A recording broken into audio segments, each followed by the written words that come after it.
ngaji kilatan ya mau nyenggai sholawat tok. Sholale. Oh semata ana wong tenan das. Amit tenan.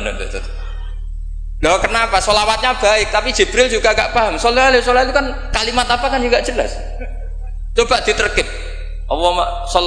Nabi Muhammad sholli alaih. Sholli itu malah perintah. Berarti kiaimu sholli alaih. Berarti Pak Yai, kue semua sholawat kan gitu. Itu kalimat yang salah. Assalamualaikum warahmatullahi wabarakatuh. Bismillahirrahmanirrahim. Tabarakalladzi nazzala al-furqana ala 'abdihi liyakuna lil 'alamin nadhira. Allahumma shalli wa sallim ala sayyidina maulana Muhammadin wa ala alihi wa sahbihi asma'in nama ba'du. Ingkang sangat kula hormati Kiai Mahfud, Kiai Robah, Kiai Afif, sedanten putra-putranipun keluarga Mbah Maksum, Kiai Syekhun, sedanten guru-guru bunyai ingkang kula hormati. Kula niki basa Jawa napa basa Indonesia? Jawa mawon nggih. Kula badhe matur tentang sanad ya. Terus termasuk khususiyatu hadil ummah. Termasuk kekhasan umat ini adalah punya sanad muttasil, punya silsilah, punya mata rantai keguruan ila Rasulillah sallallahu alaihi wasallam. Saya berkali-kali matur, saya mungkin tanggal sedoso ya, tanggal 10 November kula teng Termas. Di Termas di keluarga besar Kiai Mahfud. Kita tahu Mbah Maksum ini pernah ngaji sama Mbah Fakih Mas Kumambang, juga tadi kalau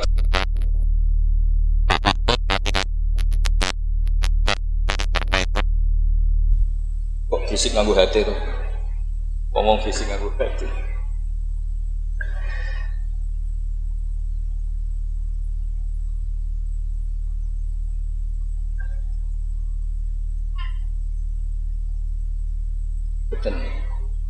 Kalau terusakan ya, terus min khoso isi hadil ummah atau termasuk khususiyatu hadil ummah adalah sanad keguruan. Sing sanad keguruan niki muttasil ila Rasulillah sallallahu alaihi wasallam dan tidak boleh terputus. Itu saya tidak akan bosan-bosan nyampaikan itu. Iku boten sifatu madhin tapi sifatu raddin. Bukan madh, bukan muji. Terus padha karo muni Gus Bah iku ya ora maling, ya ora bajingan, ya ora lucu. Dan Nabi Ibrahim mau digelari pangeran ya ora Yahudi, ya ora napa Nasrani. Itu memang benar-benar aneh. Kenapa itu terjadi? Karena ada zuriyah Nabi Ibrahim yang bernama Yahuda. Ini Yahuda bin Yakub bin Ishak bin Ibrahim. Kemudian Yahuda ini menjadi satu entitas atau satu komunitas atau bahkan satu agama yang akhirnya dikenal oleh Yahudiyah. Berhubung anak putune Yahudi, wong bayangno Ibrahim nggih napa? Yahudi. Karena Ibrahim itu manggon teng kawasan Bethlehem, teng Hebron, dan di situ sekarang jadi komunitas Nasrani. Orang juga menganggap Ibrahim itu napa? Nasrani. Sehingga Allah ngutus makhluk terbaiknya, nabi terbaiknya, gini Nabi Muhammad sallallahu alaihi wasallam. Terus Nabi Muhammad niki sing ngelurusno nak Ibrahim itu boten Yahudi, nggih boten napa? Nasrani. Dan Nabi Muhammad mati-matian berjuang membawa tauhid, dan tauhid itu diatasnamakan millata abikum Ibrahim. Terus niki mengke dados perhatian sesarengan. Artinya gini, orang yang sudah meninggal niku sudah nggak bisa apa-apa. Wonten ayat teng Quran niku nyifati Nabi Ibrahim namung kalian dawuh maka na Ibrahimu Yahudiyya wala Nasrani. Terus Ibrahim itu gadah zuriyah namanya Yahuda, niku Yahuda bin Yakub bin Ishak bin Ibrahim. Ibrahim.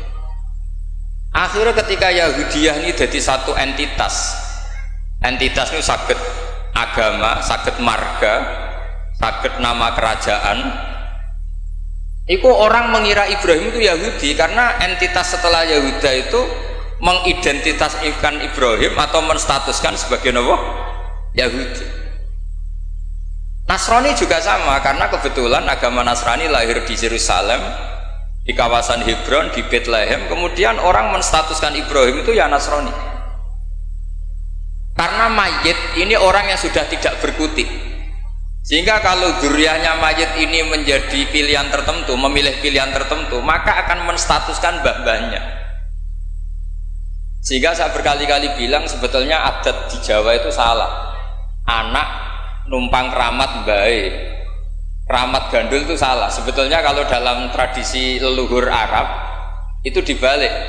Kama tasyarrafa bi Muhammadin adnanu. Jadi status mbah-mbah kamu itu ikut status kamu. Jadi orang nggak peduli dengan kilap Abdul Samsin Manaf andaikan tidak ada orang bernama Muhammad Shallallahu Alaihi Wasallam. Orang nggak akan peduli dengan Wali Songo andaikan tidak punya murid-murid nasab maupun murid-murid sabab, kata para ulama yang mengajarkan Fathul Wahab, Ihya. Andaikan kita kemudian beda haluan, nganggep kuburan itu tempat syirik, tempat khurafat, bid'ah, maka kita tidak menstatuskan kuburan wali itu tempat berkah, tapi tempat bid'ah dan syirik. Nah, status itu tuh terserah kita, bukan terserah yang meninggal. Itu filosofi dari maka na Ibrahimu Yahudiyau wala Nasran. Andai kan tidak ada Nabi Muhammad Shallallahu Alaihi Wasallam, maka kesestatusan Nabi Ibrahim akan dibelokkan menjadi berstatus Yahudi maupun apa? Nasran. Maka kalau mau matur, min khoso isi hadil ummah adalah as-sanadul muttasil ila Rasulillah Shallallahu Alaihi Wasallam. Sebab hanya dengan sanad itu kita bisa menjaga status guru kita, gurunya guru kita, gurunya guru kita ila Rasulillah Shallallahu Alaihi Wasallam. Saya termasuk orang yang fanatik sanad. Saya muridnya Mbah Mun. Mbah Mun diantara gurunya tentu Mbah Karim Lirboyo. Beliau ngaji sama Mbah Hashim ngaji sama Syekhona Khalil ke Syekh Nawawi Banten, atau Mbah Mun ngaji Mbah Karim, Mbah Hashim ngaji Syekh Mahfud Termas di Mekah, kemudian ngaji Said Abi Bakar Sato Sohibul I'anah. Saya dari gen saya piyambak, gak ada bapak kandung, hafal Quran, ngaji sama buyut saya dari ibu, dan itu sampai buyut saya namanya Hafsah, itu binti Soleh, binti Maksum dulu, binti Maksum bin Soleh. Soleh buyut saya itu gurunya Mbah Soleh Darat ketika beliau masih di Kudus, ngaji di Damaran. Pondok tertua di Kudus itu buyut-buyut saya di Damaran belakang makom. Jadi buyut saya kandung namanya Hafsah, punya anak namanya Sofia itu yang sampai saya, punya adik Badiah jadi ibunya Ki Sahal. Terus Hafsah itu punya saudara, punya pernah bule namanya Nyai Fadilah, itu di garwa Kiai Akil Sirat yang jadi Pak Said Akil dan seterusnya. Saya cerita begini ini penting karena supaya kebenaran itu dzurriyatam ba'duha min ba'd. Sekali dzurriyah ini melenceng itu tidak harus ekstrim menjadi kafir menjadi muslim atau muslim menjadi kafir, tidak harus itu. Misalnya dari Sunni menjadi Wahabi atau Sunni menjadi Syiah, atau Sunni seneng ngaji menjadi Sunni tidak seneng ngaji, itu juga sudah parah. Atau kiai yang dulu kagum anaknya bisa baca Ihya, kemudian kiainya kagum kalau anaknya punya Alfat, itu juga melenceng sama. Dari kiai yang bangga anaknya tawakal menjadi bangga kalau anaknya pegawai BUMN, itu juga melenceng. Jadi melenceng itu macam-macam, tidak harus ekstrim. Tapi efek dari melenceng itu adalah menstatuskan orang sing hanifah muslimah, yaitu Nabi Ibrahim, menjadi Yahudian atau Nasronian. Jadi kira-kira kalau ada muridnya Mbah Mun kok kedonyan, sebetulnya mental kapitalistiknya itu dia mungkin nyifati Mbah Mun bahasa hal itu enak kiai gede, tamune akeh, duwe akeh, mesti seperti itu. Tapi kalau saya atau yang sejenis saya enak duwe kiai Mbah Mun, saya pernah khatam Wahab dengan Mbah Mun, khatam Mahali sama Mbah Mun, Jampul Jamek sama Mbah Mun, nak moco enak, nak nerangno enak. Sampai kata ada Kiai Madura itu nak maca kitab rapati iso. Tak tanya, teman saya, yang Kiai ini teman saya, bukan semua Kiai Madura yang teman saya. Kenapa kamu tidak bisa baca kitab? Yang kitab enak dibaca milik Mbah Mun, Gus, yang milik saya tidak enak katanya. Sehingga dia punya cita-cita mau beli kitabnya Mbah Mun. Jadi dia tidak menyalahkan otaknya, tapi menyalahkan kitabnya. Setelah saya alim, saya sering baca kitab. Katanya dia, kitab jenengan tak beli 10 juta Gus, asal saya bisa baca kayak jenengan gitu.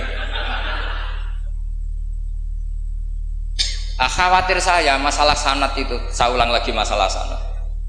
Saya punya kitab banyak karangannya Mbah Hasyim Asy'ari, karena saya punya tulisan banyak tentang Mbah Hasyim. Mungkin bahkan yang belum didokumen oleh keluarganya, karena Mbah Hasyim dulu teman akrab buyut saya, namanya Raden Fauzan. Fauzan itu bin Maksum. Itu ketika kitab dulu itu silih-silihan, karena dulu beli kitab itu mahal. Dulu buyut saya buyut saya dari ibu itu dibelikan kitab, buyut saya dari bapak itu belikan ithaf, itu sampai jual sapi, saking mahalnya kitab. Sehingga saya masih ingat Mbah Sahal itu kalau belajar di geladak saya, itu tafsir Bedawi itu ada tulisannya Mbah Mukhid, ada tulisannya Ki Zubaidi, terakhir dipakai Kiai Sahal Mahmud. Jadi satu kitab dipakai sekian generasi, saking susahnya kitab. Terus dulu orang belajar itu ya serius. Qara'tu alas syekh. Jadi dulu itu murid baca di depan kiai, kemudian dibenarkan atau disalahkan. Sekarang enggak. Kiainya baca, muridnya ngantuk omongan sendiri, terus dengan bangganya merasa saya ini muridnya Mbah Mun, muridnya Gus Baha. Itu innalillahi wa inna ilaihi raji'un. Itu enggak benar seperti itu. Karena dia sebetulnya tidak mustakil.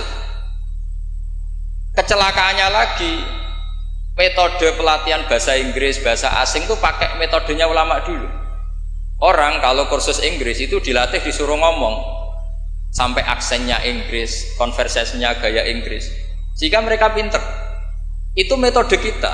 Dulu nggak ada guru bacakan murid, itu udah ada murid bacakan guru.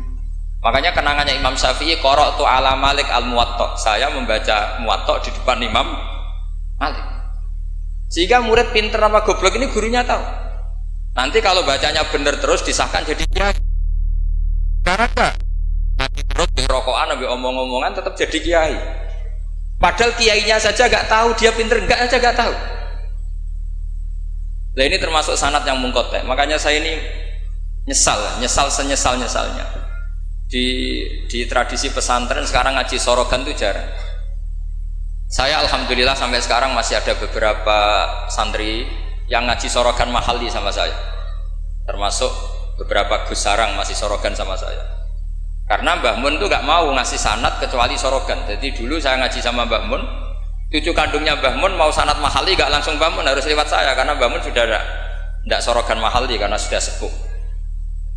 Nah pentingnya sorogan itu, orang mustakil, murid ini mustakil, bacanya apa ini mustakil.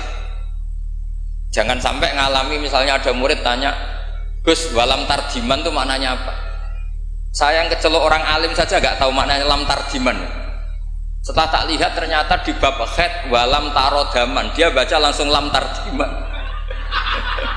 ya bingung. Kok saya sampai apa? Madatul kalimah dari apa? Mustaknya apa? Soroknya? Akhirnya saya coba kitabnya tak lihat, ternyata walam taro daman, dia bacanya langsung lam tarjiman. Itu banyak sekali. Nah makanya saya mohon lah di dukun ini, orang-orang yang alim atau ustadz alim itu harus tetap ada tradisi ngaji sorogan, terutama bagi khiyaru ahli, orang-orang pilihan. Dulu sahabat ngaji Rasulullah Quran itu ya sahabat yang baca. Dulu saya ngaji Quran, setor Quran min awali hatta akhiri, ya saya yang baca. Beberapa kali saya baca kitab di depan Mbah Mun, di depan Gus-Gus, di depan kiai-kiai saya.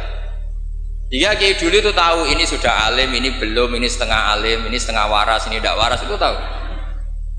Karena kelihatan sekali, tingkat naifnya itu kelihatan sekali. Misalnya ada anak baca misalnya begini, An Abdillahi bin Amrin, Itu gurunya pasti tahu. Lho Cung kok Amrin ada wawunya, berarti bener. Misalnya An Abdillahi bin Umaro, itu gurunya langsung tahu. Nah sekarang itu enggak. Murid itu hanya mendengarkan, sehingga kadang-kadang ada orang itu baca Ibnu Ubay bin Ka'ab, itu dibaca Ibnu Abi, anaknya bapak ini cenrak kowe Cung. Jadi ini kecelakaan seperti ini nggak boleh terjadi. Ada lagi murid yang tanya gini, ini setengah pinter tapi ya setengah goblok. Saya pernah sorogan fikih ditanya, tidak boleh nikahi zaujatul ab. Saya ulang lagi ya. Wala tangkihu manakaha abaukum minan nisa illa ma qad salaf. Tidak boleh menikahi istrinya bapak. Itu orang Jawa langsung protes, Gus, bojone bapak rak ibuku. Itu setengah pinter setengah goblok. Setengah pinter karena di Jawa rata-rata orang itu istrinya satu. Artinya kalau bojone bapak ya mesti ibunya dia. Tapi kalau dibaca di Arab, wong Arab itu kan bojone papat, sing telu gonta-ganti, sehingga bapaknya ini kadang pernah nikah sampai 10 orang. Paham ya? Orang Arab, mungkin orang Jawa Timur ya rodok Arab, banyak kiai yang istrinya ada satu kan. Nah sebetulnya orang Jawa Timur yang paling tidak eskal karena kaulang lagi ya. Sehingga dia tanya, Gus, bojone bapak ora ibu, mosok wong kok dilarang kawin bojone bapak? Yo mesti wae ra bakal wong bojone bapak iku ibu. Dia protes, kenapa harus dilarang wong karuan ndak mungkin terjadi. Tak terangno. Kalau orang Arab kan mungkin, yaitu bojone bapak satu ibu kamu, dua Sri, terus Wahyuni atau siapa. Ini orang yang pernah dinikahi bapak kamu itu haram kamu nikah. Nah berhubung dia orang Jawa, bojone bapak itu mesti ibu, karena ibu istrinya satu. Nah itu setengah pinter setengah goblok. Setengah pinternya bisa bantah, agak cerdas lah, bisa usul gitu. Setengah gobloknya itu sebetulnya ketika dengan ibunya itu bahasa Arabnya bukan zaujatul ab tapi ummuka. Kamu tidak boleh menikahi ummuka. Jadi bukan dimasukkan zaujatu abika. Jadi kalau dalam bahasa fikih itu status yang dipakai status terdekat. Jadi misalnya saya menghukumi ibu saya ya ummi, itu ibu saya. Tapi ketika istrinya bapak yang lain harus distatuskan zaujatu abika. Itu tidak bisa, kalau orang nggak sorogan itu tidak bisa. Nah kalau orang-orang NU, orang-orang pesantren saja sudah ada alim, apalagi yang di luar kita. Karena tadi sanad ini sudah mulai mengkotak, ini sudah agak kecelakaan betul. Dulu Imam Malik tuh ngaji di depan Imam Malik ngaji di depan Imam Zuhri, ya sorogan.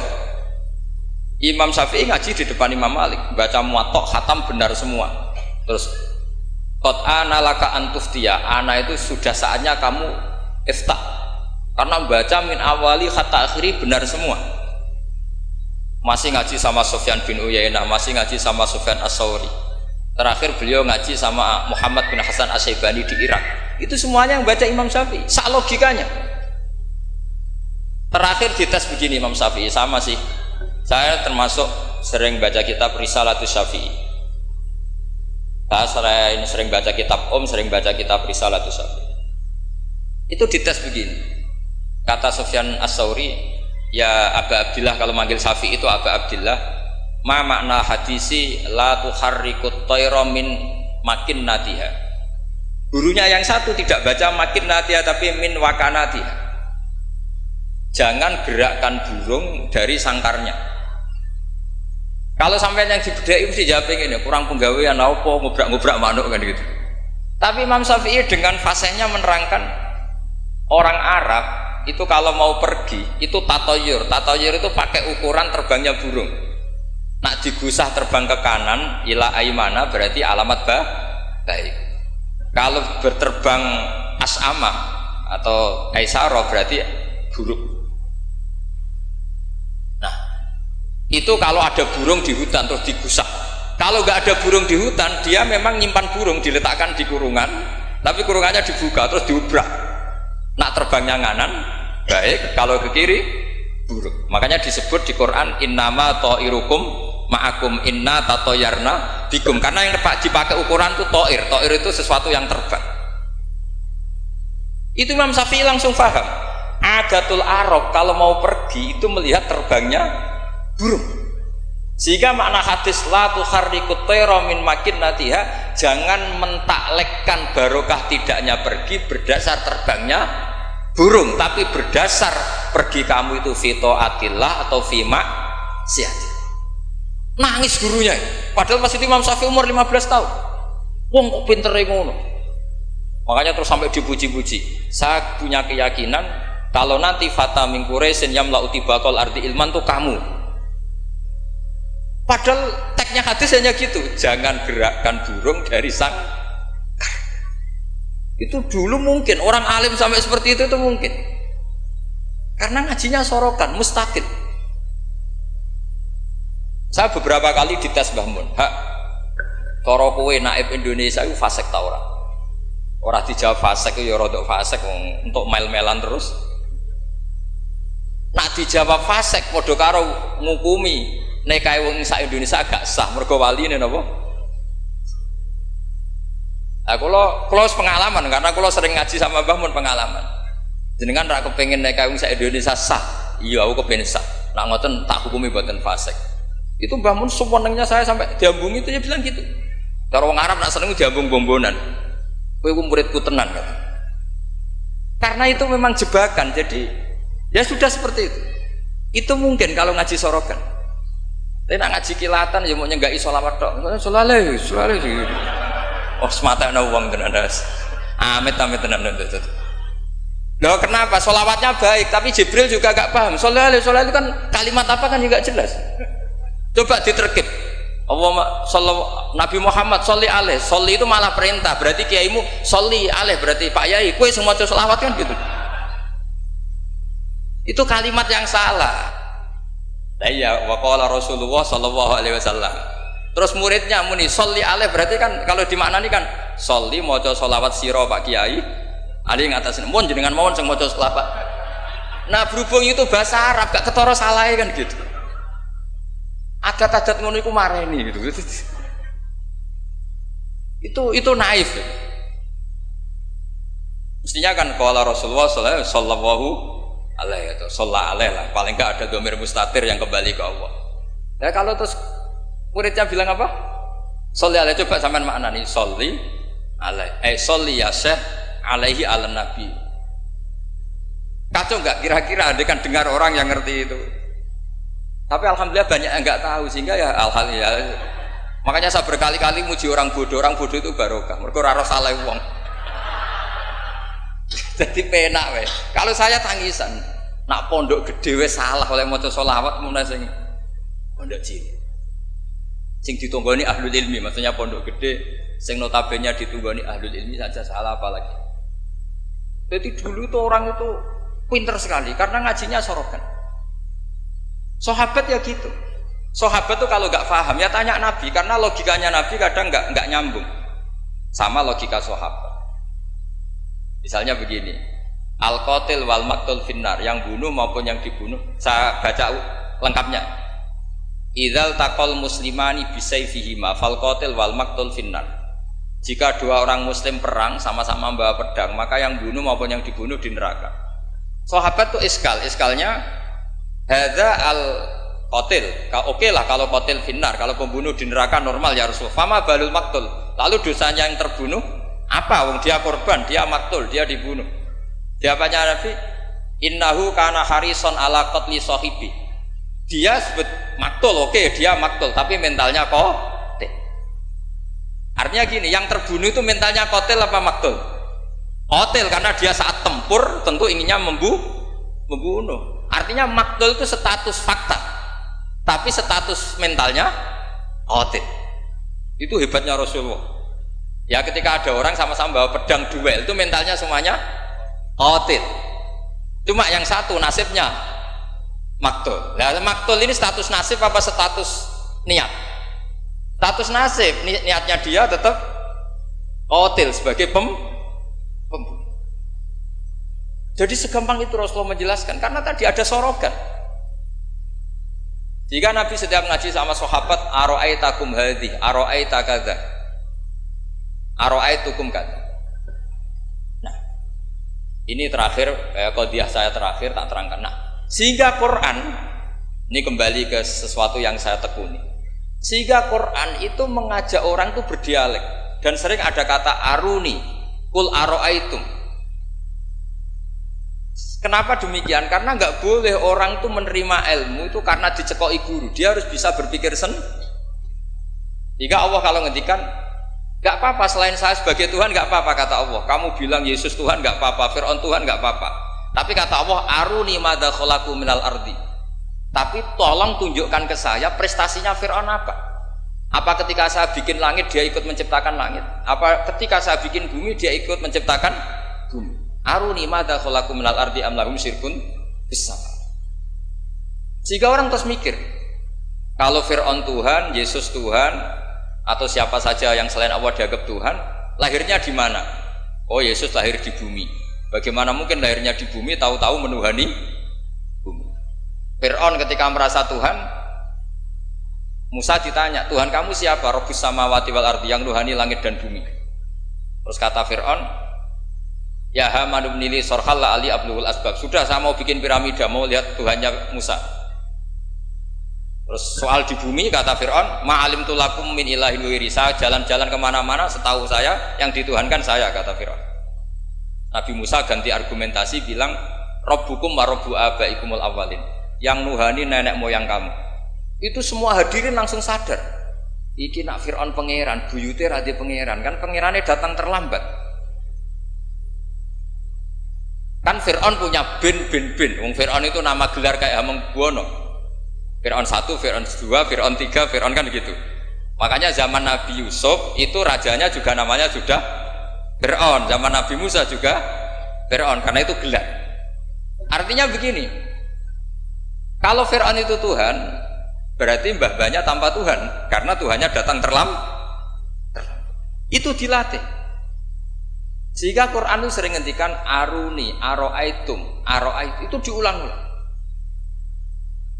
Ngaji sorogan itu pentingnya ya seperti itu. Santri akan tahu ini bacanya yajibu apa yajubu. Kalau di hadis al-Islam yajubu ma qablah, mergo maknane yaktok. Jadi ketika ada seorang sahabat lama sekali kafir dulu, ketika Islam dia ngeluh, ya Rasulullah setelah saya Islam apa dosa saya zaman jahiliyah diampuni? Terus Nabi ngendikan al-Islamu yajubu ma qablah. Itu bacanya bukan yajibu tapi apa? Yajubu ayaktau. Nah kalau pas ini kamu baca yajibu kan, al-Islamu te Islam yajibu, pusing kamu. Itu kalau gak sorokan gak bisa. Jadi saya mohonlah sanad ini gak boleh hilang, karena yang punya khazanah kealiman itu kita itu maksudnya pesantren. Kalau kita saja tidak alim, apalagi di luaran kita. Ini bukan urusan suudzon atau menstigmasi, enggak. Yang menyediakan itu kita. Di luar kita malah pakai terjemah, pakai paling KHI lah, kompilasi hukum Islam. Yang masih pakai teks Ihya Fathul Wahab itu kita. Karena Fathul Wahab Ihya dikerdusi nganti sawangan. Ya ini dhewe maca terjemahan. Ngaji ini nganggo laptop amen ngincang-ngincang perkara ndelok terjemah. Sinalillah wa inna ilaihi rajiun. Itu bukan apa-apa, sebenarnya orang ndak alim itu ndak apa-apa, ndak dosa. Tapi kan masalahnya sing ra alim ta yo gayane kok wong alim. Itu semani masalah kan itu. Orang aku bodoh kan yo ora gelem kan.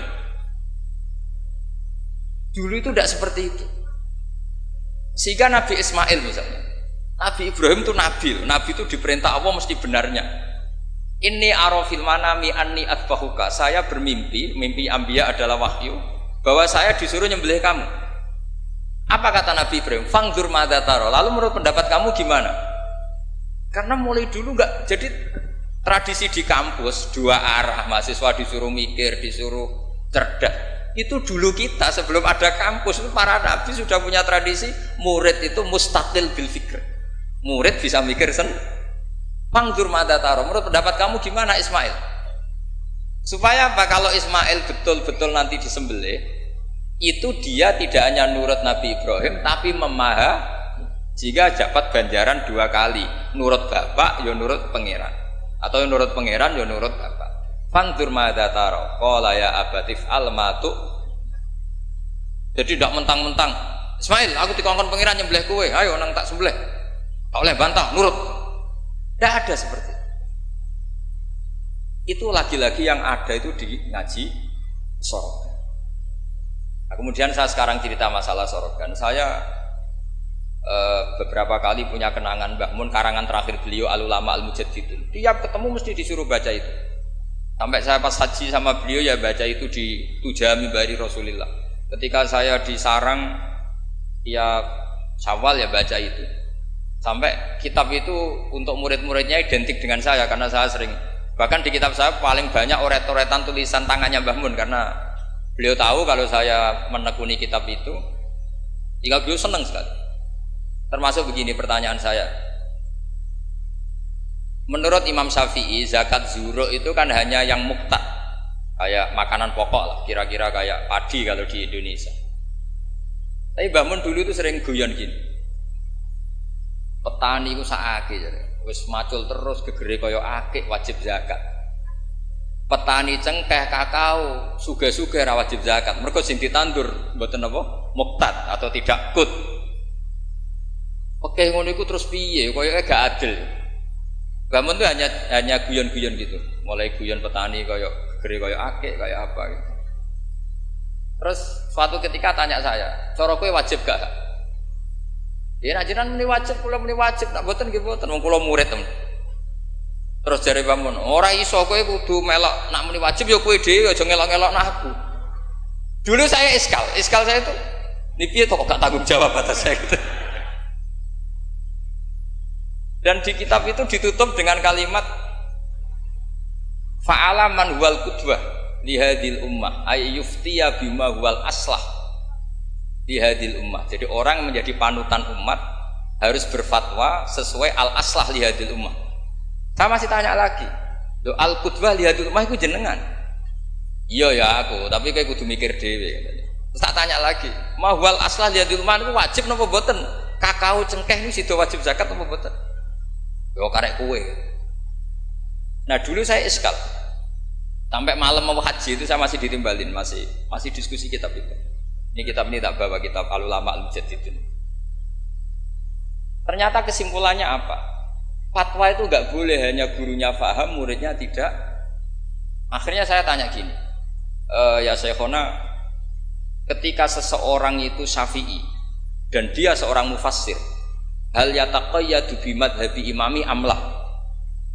Misalnya gini, kan dalilnya Yusuf Qardawi yang ngutip Ibnu Katsir kan semua tanaman wajib zakat, termasuk kakao, cengkeh, apa saja, termasuk khodrowat, fawakih, athmar, simar, semuanya wajib zakat. Dalilnya adalah mimma akhrajna lakum minal ard. Ma itu umum, apa saja. Ya pertanyaan saya ke Mbah Mun, apakah seorang mufassir itu terikat madhab imamnya sehingga ma yang umum menjadi hanya yang muqtad? Apa tetap bebas karena ma itu umum?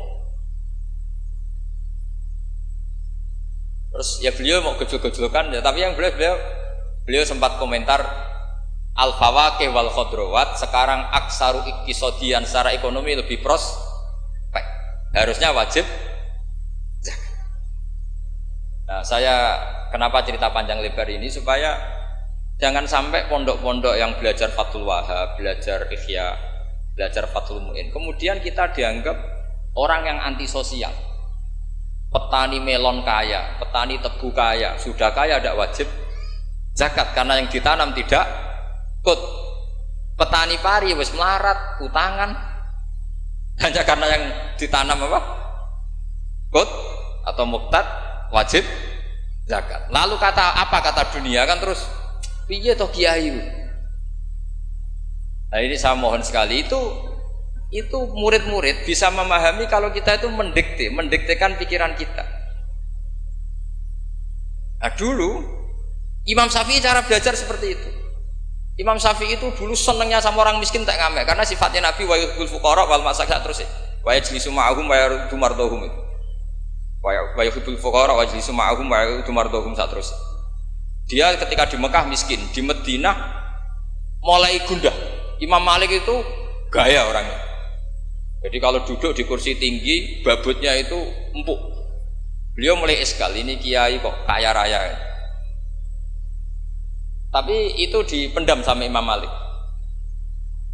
Terus ketika Imam Malik mengesahkan Imam Syafi'i jadi mufti, Imam Syafi'i tanyanya begini, setelah jenengan orang yang alimnya kayak jenengan itu siapa aja? Dari Imam Malik, sakjane Abu Hanifah, tapi wongnya mati, orangnya sudah meninggal. Mungkin beliau juga bilang mati karena selevel. Mungkin kalau kita harus bilang kabudut. Bahasanya memang mata, bukan tufiya. Lalu siapa yang alimnya kayak Abu Hanifah? Muridnya masih hidup, namanya Muhammad bin Hasan. Kita bisa ke sana, boleh dari Imam Malik. Imam Malik itu kaya, uangnya banyak, tapi beliau rumahnya ngontrak. Jadi kiai mulai dulu lebih seneng uang cash daripada apa? Sawah Tegal, karena nggak bisa sodakon. Akhirnya Imam Malik gandeng Imam Syafi'i dijak ke Baki. Dulu Baki itu pasar kafilah, rental lonta gitu. Mana kafilah yang mau ke Irak? Oh saya ya Imam Malik, dibayari sama Imam Malik, ini antar sampai ke Baghdad, sampai ke Kufah, sampai ke Baghdad. Dulu namanya Baghdad itu ya Baghdad, Kufah, Basrah, belum ada nama Irak. Terus Imam Syafi'i disangoni uang tuh banyak, pernah saya hitung tuh sekitar hampir 40 juta, karena 1 dinar kan sama dengan 4,25 gram, ada yang mengatakan 4,20 gram. Nah saya hitung tuh sekitar 40 juta. Imam Syafi'i mulai iskal, kiai iki melarat sing tak belor atau nyangoni, kiai sugih nyangoni terus. Mulai rubah pikirannya. Ternyata kiai sugih itu ya manfaat gitu loh. Dulu dia pengagum kiai melarat karena zuhud, bebas hisab, jadi hisab apa nih ora dipopo kan itu. Terus bareng ngaji di Irak, di Baghdad itu, di Kufah, karena dulu itu satu kawasan. Ini perlu saya sampaikan, jadi dulu Kufah itu bukan nama kayak sekarang, Baghdad, Irak. Jadi saya beri contoh sedikit ya, perubahan bahasa. Dulu yang namanya Israel itu kalimatun madkhin, karena Israel maknanya hamba Allah. Jika ada ayat wa anni faddaltukum alal alamin, Bani Israel. Sekarang enggak, Israel sekarang itu nama nation, sebuah negara. Di situ ada Zionis, ada turunan Eropa, turunan Amerika yang jahatnya minta ampun sama Palestina. Sehingga Israel yang ini bukan wa anni faddaltukum alal alamin. Jadi itu perubahan bahasa. Dulu yang namanya makruh itu faqal haram. Itu yang disebut Allah walakinna wa habbaba ilaikumul iman wa zayyanahu fi qulubikum wa karraha ilaikumul kufra wal fusuqa wal isyan. Jadi kalau dulu Imam Syafi'i ngendikan akrahu kadza, maknanya uharrimu kadza asyaddat tahrim. Karena akrahu maknanya itu faqal haram. Tapi sekarang di definisi fikih makruh itu dunal haram, kayak rokok itu namanya makruh. Jadi kalau bahasa dulu kamu maknani sekarang, kafir itu makruh. Kalau bahasa dulu, dia hukumnya kafir, makruh. Hukumnya syirik, makruh. Karena maknanya makruh itu dibenci. Tapi tahu-tahu ada istilah modern, makruh itu dunal haram, sesuatu di bawah haram namanya apa? Itu kamu nggak boleh terjebak bahasa itu. Dulu namanya Kufah itu satu entitas. Jika Ibnu Abbas pernah nasihati Said Husain, Al-Kufah la tafi, wong Kufah itu ora tau jujur. Karbala juga gitu, dulu satu entitas. Makanya Said Husain ngintikan ini daerah mana? Karbala, ini Karobun wa Balaun. Nah sekarang terus jadi satu nama. Dulu Mesir itu gubernuran dipimpin Sayyidina Umar dari Medina. Mesir itu provinsi, Syria juga apa? Provinsi, semuanya provinsi. Sekarang jadi negara. Saya teruskan. Ketika ngaji di Muhammad bin Hasan Asy-Syaibani itu pas beliau di ruang tamu itu ngitung lantaan emas. Jadi emas itu lantaan banyak. Dari satu peti dipindah ke peti lain. Terus sekarang mungkin kiai ngitung dolar. Dolarnya banyak. Jadi kesunatan kiai kalau ngitung uang itu menurut saya di ruang tamu. Kalau ada santrinya. Ben santri ini ra kepikiran nyalami template. Gara-gara kiai ini duwe akeh mbok melarat itu udah tak kepikiran santri ini nyangoni kan. Itu Muhammad bin Hasan Asy-Syaibani kalau ngitung uang itu di ruang tamu. Banyak lagi emas lantaan. Imam Syafi'i tambah iskal, ini kiai kok malah Imam Malik wis tak anggap kedunya iki malah parah. Tapi setelah Imam Syafi'i iskal, Imam Muhammad bin Hasan Asy-Syaibani itu ajibta min hadhi, maksudnya min hadhil waqi'ah, kamu kaget dengan peristiwa ini. Iya, kamu kiai kok kaya raya. Terus kata Imam Muhammad bin Hasan Asy-Syaibani, harta ini milik saya, miliknya orang soleh, miliknya orang alim. Nak kowe ra seneng wong alim sugih iki tak kekne wong-wong nakal, ben dienggo nglonte, dienggo demenan.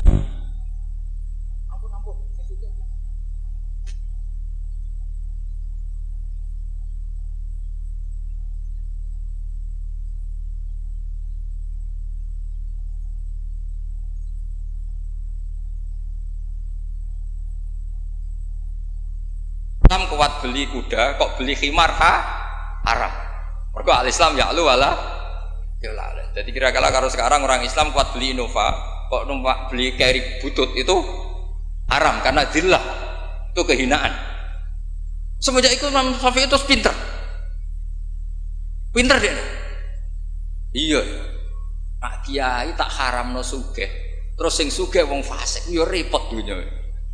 Kiai tak haramno jabat, sing jabat wong fasik, amen pedang lindungi tempat-tempat mak. Iku ya terus repot. Nah, sanad itu sampai Imam Ghazali, termasuk yang tak baca kak saya ketika bela Mbah Mun al-intisar lima dzaifi syaihina itu saya bela diantara adalah ulama harus punya pangkat supaya otoritas itu dimiliki orang soleh. Terus wa amal izu wal jafa bihi ma yadfaul insan anafsi adil terus. Ada yang baca fabihi, kalau fabihi dhamirnya mufrad. Semenjak itu kakak saya pernah wakil bupati, Eropa pernah bupati, Gus Yasin putra Mbah Mun wakil gubernur. Itu panjang, sanad pemikiran seperti itu tuh panjang. Kalau kiai tidak boleh jabat, ya biar yang jabat orang fasik. Nanti perdanya menguntungkan ahlul fiqih dan seterusnya dan itu ulama dulu bisa menerangkan dan memahamkan pada murid-muridnya karena ngajinya soro. Sekarang enggak ngaji ya kayak seperti ini. Makanya saya diundang itu termasuk kiai paling sulit diundang. Wis masyhur. Andai kan kiai Roba tidak datang ke saya sendiri, mungkin saya tidak datang. Wis tenang yakin sekolah datang. Saya itu hanya mau datang ke pernah sepuh. Ternyata pernah sepuh ya banyak, jadi wah mata nobong itu. Nah nanti itu kalau kiai siapa itu? Kiai Jamal itu kan iparnya Basal itu sepupunya Mbah saya. Mbah Jamal itu abahnya Gus Rosin. Saya tiap bulan kan ngajar di pondoknya Mbah Sahal. Karena memang sepupunya Mbah saya. Kemarin di Termas, jadi pernah sepuh ternyata banyak. Makanya ini yang nom-nom tuh haram undang saya, ini sudah tak maklumatkan. Karena logikanya jelas lah, aturan santri itu hormat mbek sing sepuh. Nah, kiai nom ngundang aku itu dosa. Mergo ngatur sing luwih tuh, wah. Jelas itu jelas dosa, cara fikih jelas dosa. Apa meneh nom kalah pinter tambah dosa ngatur wong alim. Wes jelas cara fikih seperti itu. Kamu nggak boleh bantah hukum. Nah kira-kira hukumnya gimana? Wong bodoh ngatur wong alim, kira-kira hukum gimana? Kira-kira dosa ndak? Dosa, yakin dosa. Jadi sanad ilmu itu terjaga sampai seperti itu. Ada dialek. Akhirnya Imam Ghazali menulis di kitab tentang syukur, juga di kitab masalah salatin. Jangan kira Nabi setelah jabat, yaitu menguasai Mekah dan Medina, itu pahalanya kalah ketika Nabi yu'dha wa yudrok, ketika Nabi disakiti. Kenapa begitu? Nabi ketika disakiti, diusir di Mekah, ganjarannya Nabi tetap hanya sabar tok. Oke, sabar itu mendapat pahala. Tapi ketika Nabi kuasa, maka ganjarannya Nabi bukan lagi sabar, tapi mengatur Mekah supaya la yatufu bil bait uryanun wala kadza wa kadza. Ka'bah harus steril dari berhala. Ka'bah nggak boleh ada orang telanjang tua. Artinya apa? Dengan Nabi berkuasa bisa menertibkan aturan yang menguntungkan syariat. Artinya apa? Ya sudah seperti itu. Semenjak itu terus Imam Syafi'i, wah nak ngono wong Islam ora oleh kalah. Ya terus keterusan tadi di fatwa-fatwa fikih apa? Syafi'i. Nah semenjak itu terus mungkin Kiai jabat dulu Mbah Hasyim punya putra Gus Wahid di Menteri apa? Agama. Karena menjaga madzhab ahli sunnah apa? Jamaah. Kalau menterinya tidak ahli sunnah kita juga repot. Pak misalnya ada pelaturan menteri, ziarah kubur itu bid'ah, dalilnya ini, terus disosialisasikan ke semua khotib, pusing zaman kan? Kalau yang jadi menteri kelompok kita sendiri kan ya sudah dianjurkan biar ingat mati. Tapi kalau yang maklar ziarah ya dianjurkan supaya dapat selisih ya macam-macam lah. Kalau niatnya orang semacam-macam lah. Tapi yang jelas itu efek dari kebijakan ini luar biasa. Jika semenjak itu Imam Syafi'i ngarang bolehnya orang soleh kaya, bolehnya orang soleh aja. Jadi itu panjang dialek itu. Dan dialek yang panjang ini muridnya tetap paham karena lewat tadi pemahaman yang benar, sorogan tadi. Itu istilahnya Nabi Ibrahim, fangdur madza tar. Nah, ini mulai hilang, makanya saya mengutarakan sesuatu yang mulai hilang. Cobalah dihidup-hidupkan lagi. Untuk anak-anak kiai cobalah tetap sorogan. Saya alhamdulillah dulu menangi sorogan. Sekarang beberapa gus ya masih ada yang sorogan sama saya, sama guru-guru yang lain di beberapa pondok ya masih. Itu harus diteruskan. Karena itu sanad muttasil ila Rasulillah sallallahu alaihi wasallam. Masyhur itu. Ketika Abdul bin Mas'ud mau ngaji sama Nabi, Iqra alayyal Qur'an kata Rasulullah. Aqra'u wa alayka unzil. Mosok kula sing maos Nabi kan Quran diturunke ning jenengan. Inni uhibbu an asma'ahu min ghairi. Aku seneng nak sing maca wong liya. So, Abdul bin Mas'ud mulai baca surat Nisa. Baca sampai ayat fa kaifa idza ji'na min kulli ummatin bi syahidi wa ji'na bika ala haula'i syahida. Fa idzan ainahu tadrifan, terus Nabi nangis. Tapi intinya itu ada sanad bahwa murid yang baca. Nah, kenapa kalau saya ngaji PD? Mereka aku muji pangeran, saya tidak pernah mikir awakku, tak penting awakku, penting muji pangeran. Ngaji itu artinya kan muji pangeran, muji ilmune pangeran, ya sudah. Itu anakku itu dongo itu mikir awakmu dewe. Mulane dongo mbek ngaji ku derajate dhuwur, ngaji, mergo ngaji muji pangeran, nak dongo mikir awake dewe. Makanya masyhur itu ada dua kelompok di masjid, yang satu diskusi halal haram, yang satu berdoa. Nah, terus Nabi keluar dari rumah berdiri, sempat ragu, saya kemana? Terus akhirnya Nabi ngendikan mereka itu berdoa, kalau Allah mengabulkan ya disembadani. Tapi mereka belajar halal haram. Itu perintahnya Allah, saya sebagai Nabi. Terus akhirnya Nabi gabung kelompok yang belajar halal haram. Karena belajar halal haram artinya ingin menghidupkan hukumnya Allah Ta'ala. Tapi nak wong dongo kepinginnya iku kabul kajati. Intinya mikir awake dewi. Makanya saya termasuk ulama yang jarang berdoa. Tapi ya berdoa tapi kadang-kadang. Nah kowe kan gak kontribusi ning agama ora pati ya ndonga. Oh dasar murahan. Ya tapi piye mulang yo ora payu. Jadi kadang-kadang kula dibantah. Lah jenengan mulangi payu Gus. Lah kula ora payu, ndonga-ndonga ngono. Ya tapi aku ngerti pangeran ra bakal nyembadani barno ra wis. Pangeran yo paling ya sedikit sidik ngono cukup wong. Kalau termasuk orang yang enggak setuju ya kalau orang sholawatan terus berlebihan tapi khidmah ini Nabi kurang. Maksudnya gini loh, sholawatan berlebihan ya. Redaksi sholawat tentang Nabi itu kecil. Bukan sholawat jumlahnya enggak. Redaksi tentang Nabi itu kecil, sementara tentang keinginannya itu saya tidak suka. Saya suka sholawatan itu ya yang nyifati Nabi banyak, kemudian keinginannya kecil. Itu bagus. Kayak Ihya itu loh, kayak Ihya Abdul Hasan As-Sadili itu kalau dongo itu jaluke mau swidik paling baris paling terakhir. Misalnya gini, nahmaduka ya man huwa la ilaha illa anta arrahmanur rahim itu langsung in sampai nyifati Allah itu 99. Buar ngono nganti berkuras-kuras. Lagi terakhir mau jaluk dongo sithik. Nah kowe kan enggak muni muji Allah mau basa-basi tok. Alhamdulillah rabbil alamin wassalatu wassalamu ala Muhammadin. Monggo syarat tok. Baru ke Allahumma inna nas'aluka nganti telung lari. Telung halaman. Tapi pas muji pangeran, alhamdulillah rabbil alamin wassalatu wassalamu ala Muhammadin. Bariku terus dongo njaluk mapan, tolak buala. Yo wajeng. Mana jare pangeran? Muji kekasihku suwi dik dongane kecangkeman. Lah saya tuh gak suka jenis itu. Harusnya sholawatnya itu yang panjang. Maksudnya nyifati Nabi yang panjang. Baru mintanya sedikit. Itu bagus itu. Di akhlak. Makanya saya di antara sholawat yang senang itu sholawatnya Habib Ali Al-Habsyi yang arang Simtutur. Itu kalau beliau baca sholawat itu sholatan yattasilu biha ruhul musolli alaihi bi. Fayam basitu fi qalbi sirru nuri ta'alluqi bi wa hubbi.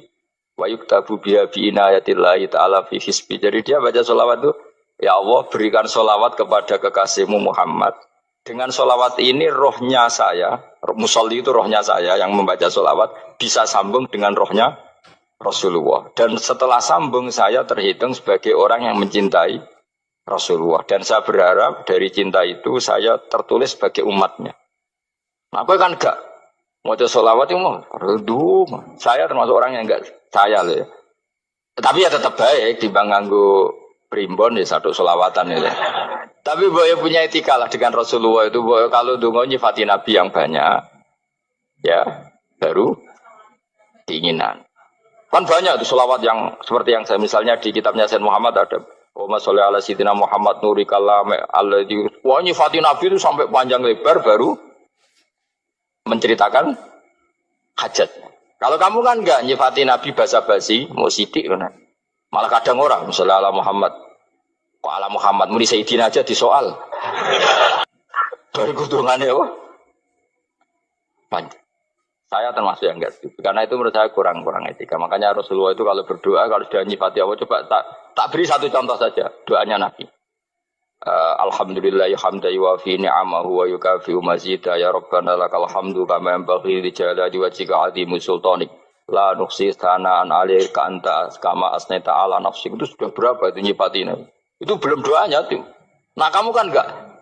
Allahumma alhamdulillahirabbil alamin Allahumma ya Allah di hajati sus gremeng titik seramu tuh tenan jen gak bakat wali nah cara kula iku sisen dene kula yo sering ngamini dongane wong ngono niku tapi ning atiku amin maksudnya amin barno mawon Gusti nanti aku amin tapi amin ku barno mawon Gusti wong ora jelas ngono berarti. Jadi aku muni amin tapi amin barno maksudnya. Ya Allah barno amin maksudnya. Jadi karena tadi setahu saya doanya para nabi, para wali itu memang seperti itu. Ya coba itulah doa tadi aja yang saya sebut itu berapa kalimatnya? Apa? Alhamdulillah hamda yuwafi ni'amahu wa yukafi mazida ya Rabbana lakal hamdu kaya pembaik di jalali wajhika azimi sultani la nuqsi sana'an 'alaika anta kama asnaita 'ala. Enggak terhitung pujian saya kepada engkau sebanyak engkau memuji pada diri engkau sendiri. Allahumma inni a'udzu biridhoka min sakhatika fi mu'afatika min uqubatika wa bika minkal. Allahumma sholli bi haqqi jabarutika wa bi khawsika kan panjang sekali doanya wali-wali itu tapi semuanya mensifati Allah. Bahkan banyak yang kemudian lupa enggak doa. Coba haji, doa haji itu coba. Labbaik Allahumma labbaik la syarika lak innal hamda wan ni'mata laka wal mulka la syarika lak wa ni'mat itu kan labbaik saya siap melaksanakan perintahmu ya Allah sa'dik engkau yang punya pujian engkau la syarika lak itu malah enggak ada jarang malah ada doanya itu kalimatnya talbiyah semua Allahumma antal azil akram itu sudah seperti itu karena tadi al-mu'min yashghaluhu sana 'ala Allah min ayyakuna li nafsihi dzakiran. Mukmin sejati adalah sibuk memuja Allah sampai lupa jatah dirinya sendiri. Nah, kowe kan gak mujine Allah basa-basi, dongane tenan. Itu jadi makhluk aneh gitu. Dadi hubungan mbek pangeran niku wong aneh. Ya tapi jen ra bakat wali ngono iku dadine ngono iku. Ya tok ngono kok mari wali kakean malah gak elit.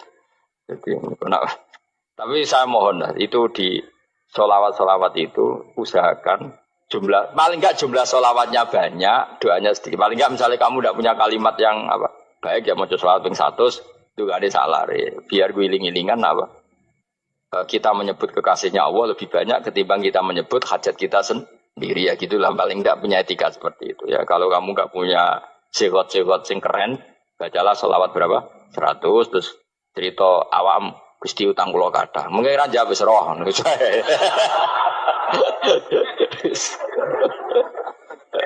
Tapi kan kita menyebut kekasihnya sampai 100 nyebut utang bisa. No cowok nyebut kekasih pisan nyebut utangnya 100.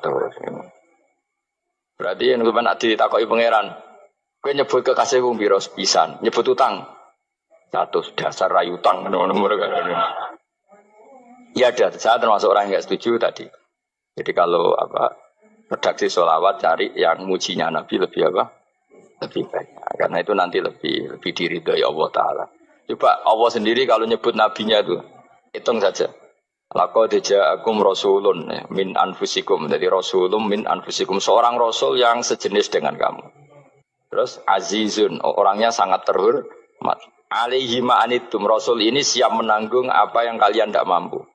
Kowe ra bakal mlebu swarga baru kaya syafaate Nabi akhir mlebu swarga. Kowe ra kelar korban Nabi tahu ngorbankan kita semua. Dokha Rasulullah bikabsaini terus hada an ahli wa hada amman lam yudakhi min mati jenenge alihima anittum. Nabi menanggung apa yang kalian berat. Azizun Nabi itu ali terus harisun alaikum. Nabi sangat berkomitmen menyelamatkan kalian. Haris itu keinginan yang berlebihan itu jenenge apa? Haris kiai kuno namanya ini ngungseng, keinginan yang over. Nabi itu sangat berkeinginan kita ini maslahat. Terus bil mukminina raufur. Allah yang super saja kalau nyebut nabinya nyifati sebanyak itu. Ada ayat lagi misalnya, Rabbana wab'ats fihim rasulam minhum yatlu alaihim ayatika. Muhammad itu siapa? Seorang rasul yang membacakan ayat-ayat Allah. Wa yu'allimuhum, seorang rasul yang mengajari mereka alkitab wal hikmah. Wa yuzakkihim, seorang rasul yang membersihkan akhlak-akhlak kita. Jadi artinya Allah punya tradisi kalau nyifati rasul itu banyak. Juga nyifati orang-orang sekeliling rasul. Makanya menurut saya madzhab Syiah itu enggak pas. Karena Allah kalau nyifati Rasulullah itu jika nyifati orang-orang di sekeliling Rasulullah, dan itu dengan pujian, yaitu Muhammadur Rasulullah walladzina ma'ahu asyidda 'alal kuffar ruhama'u bainahum tarahum ruk'an sujada yabtaguna fadlan minallahi wa nasimahum fi wujuhihim min atharis sujud. Itu kan panjang sekali, dan orang-orang sekeliling Muhammad adalah begini. Kayak apa Allah muji para ashabu Rasulillah? Masa kita ikut kelompok yang menghina ashabnya Rasulillah? Makanya kita tetap madzhab ahli sunnah wal jamaah, yaitu mencintai semua sahabat. Karena Allah saja yang Tuhan mensifatinya dengan sehormat itu.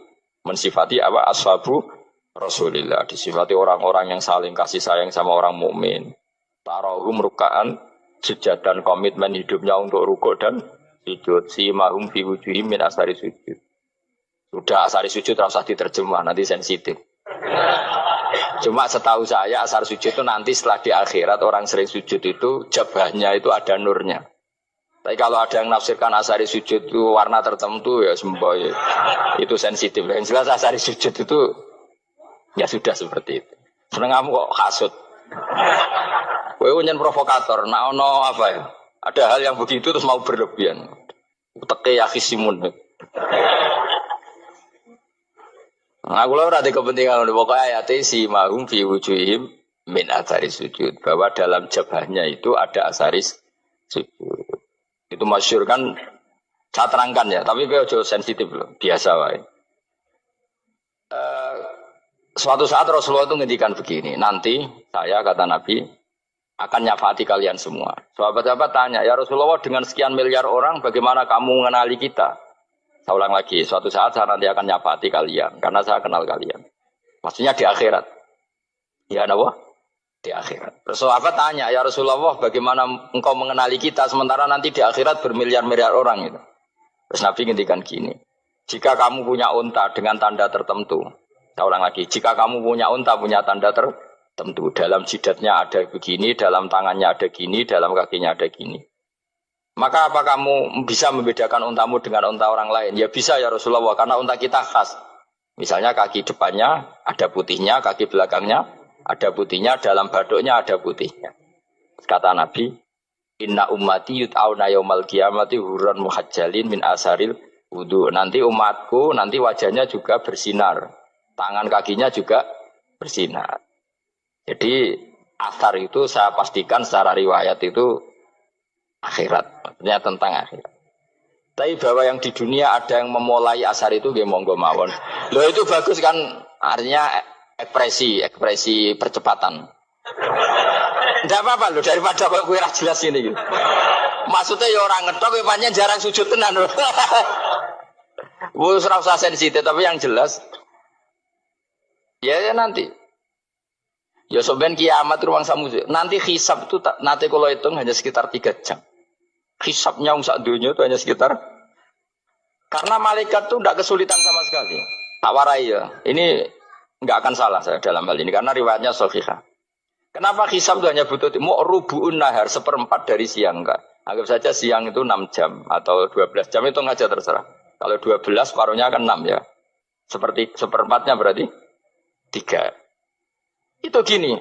Jadi nanti di mahsyar itu kan yauma tabyaddu wujuh wa taswaddu wujuh. Yaudah yang kafir itu kelap, hilang. Wajahnya, tubuhnya semuanya gelap. Yang mukmin itu semuanya terang. Jadi sudah yang tabyaddu wujuh wa taswaddu wujuh otomatis terus ningkat. Terus pergerakannya itu delala yang tabyaddu wujuh itu ke kanan. Yang taswaddu wujuh ke kiri. Maka kamu jangan punya sinar yang kelap-kelip. Nanti kena bego yang karena nggak jelas tadi.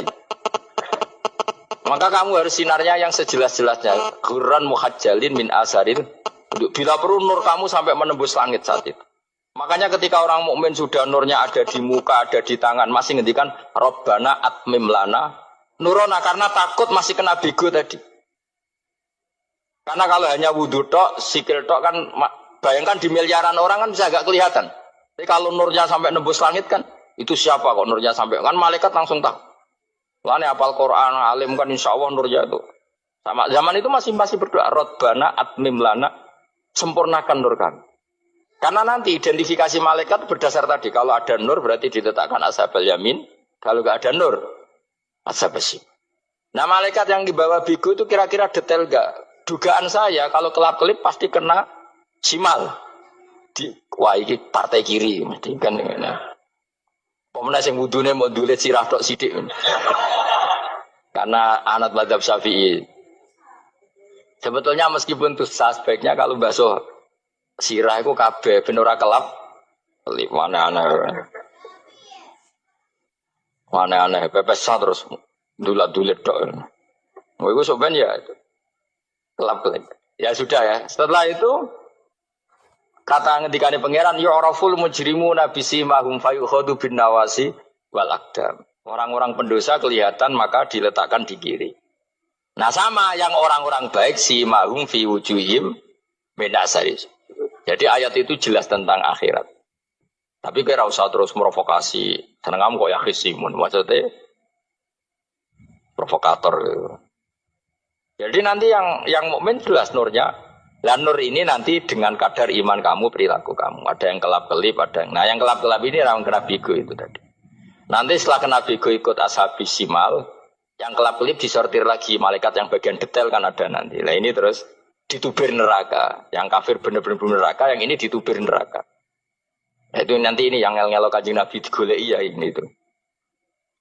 Mana sakit Kanjeng Nabi, mana ono kiai soleh darani, nah iso soleh dewi sakit Nabi mereka terus goleki ndi umatku sing kelap-kelip itu. Dicari di syafaat. Ya, imma langsung dituruti Allah, wa imma diumbasik ning neraka.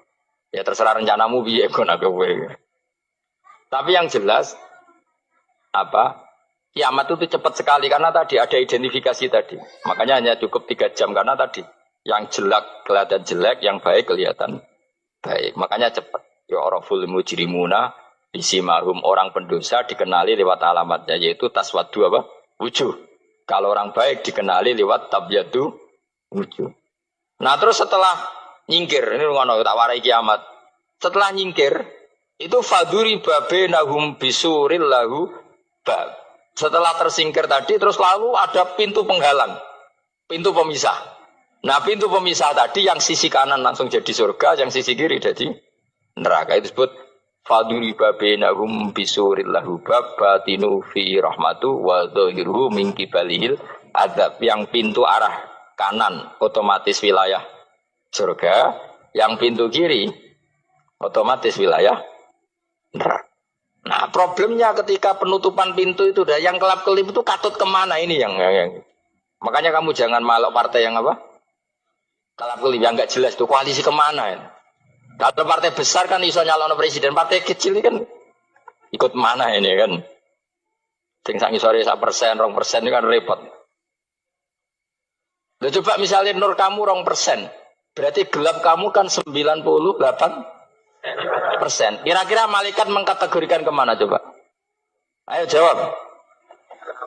Gelap. Loh, kok ada semangat Pak? Padahal itu bagian dari kamu.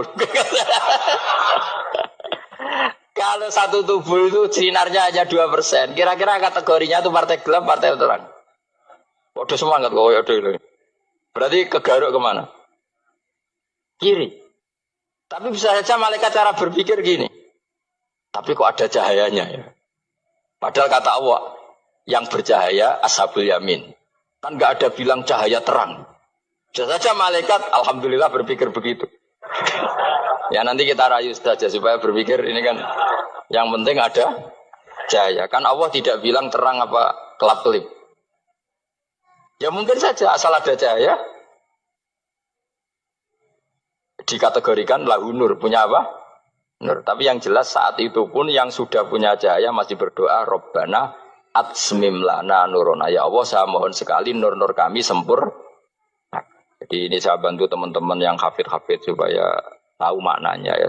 Dan yang nggak hafid ya dengar ya. Kalau nur itu penting. Makanya Nabi itu kayak apa? Nabi itu orang super. Itu kalau ngendikan qawamat al min fauqi nuran wa min tahti nuran wa an yamini nuran wa an simali nuran, sampai terakhir Nabi masih mendoa untuk dirinya waj'al li nuran, dan semua tubuh saya jadi nur. Nabi sudah gitu. Ya Allah, jadikan sisi depanku nur, belakang kami nur, kanan nur, kiri nur. Terakhir itu apa? Waj'alni nuran, dan doa semoga semua tubuh saya jadi nur. Itu termasuk doa yang sering saya baca. Karena saya takut kelap-kelip tadi, ini bahaya ini kalau malaikat. Saya tidak tahu cara berpikir malaikat tadi. Apa ngitung 98% maka dikategorikan apa?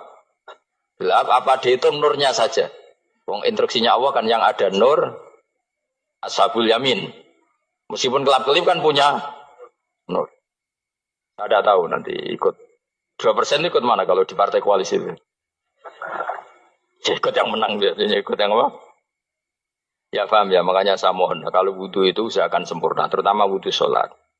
Kalau nggak wudhu sholat itu sebaiknya nggak sempurna, supaya ada bedanya wudhu sholat sama wudhu tidak sholat. Rasulullah itu masyhur gitu ya. Rasulullah itu kadang tawaddu'a wudhu'an khafifan, wudhu yang sederhana, yaitu hanya sekali-sekali dan tidak sempurna. Ketika ditanya as-sholat ya Rasulullah, tidak.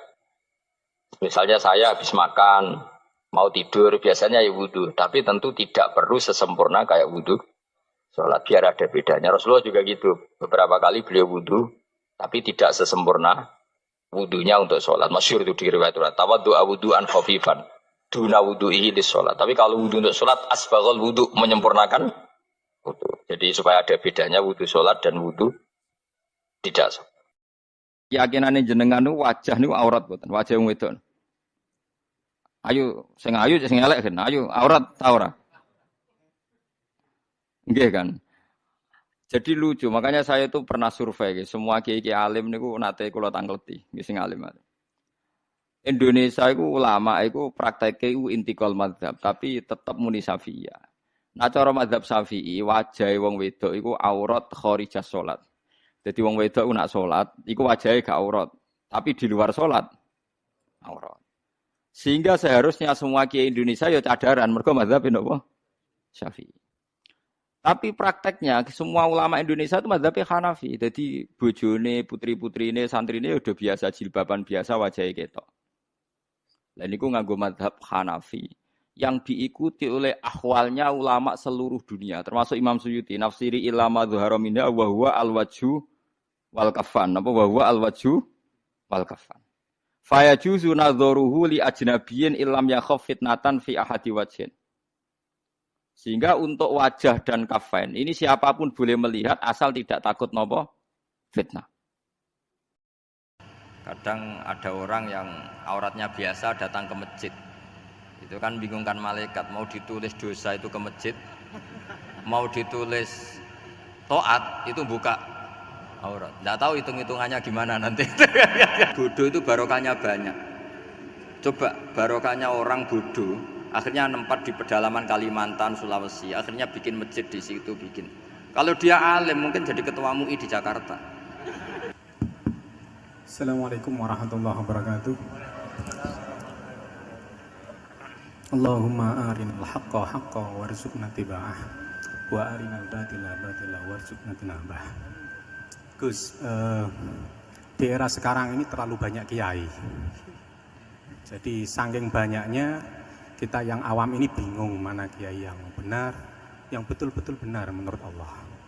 Mana yang seperti nampaknya benar tapi ternyata itu tidak seperti yang diinginkan Allah. Jadi cara pandang panjenengan ini bagi saya sudah luar biasa mencerahkan sekali. Jadi karena itu kami mohon, ini kebetulan ada ketua yayasan juga, ada Pak Rektor, ada baiknya kampus ini mulai mendekatkan tradisi keilmuan santri dan akademik, ngaji yang fundamental begini. Saya usul itu Bu, bagaimana 1 bulan sekali lah Gus Bahak kerso ke Semarang. Itu yang pertama. Yang kedua, saya juga termasuk orang yang gelisah dengan realitas sekarang. Saya juga mau ngajukan permohonan kepada Gus Bahak.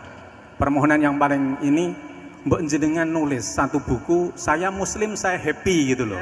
Ini kayaknya pas banget ini. Jadi ben ora ketok kok serius banget beragama saiki iki abot banget gitu. Itu yang ketiga, ini penting sekali bagi kita orang-orang tua. Zaman saiki golek anak iso ngalim kok Gus Bahak angel. Jadi saya ingin tolong Gus Bahak ceritakan sejujur-jujurnya bagaimana orang tua jenengan didik sejak kecil sampai iso koyo sampean sakniki. Cekap saya kira. Assalamualaikum warahmatullahi wabarakatuh.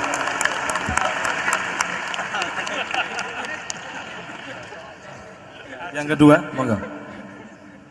Mohon dibantu mic. Assalamualaikum warahmatullahi wabarakatuh. Gus Bahak, kula badhe tangkret. Jangan kayak ini ya.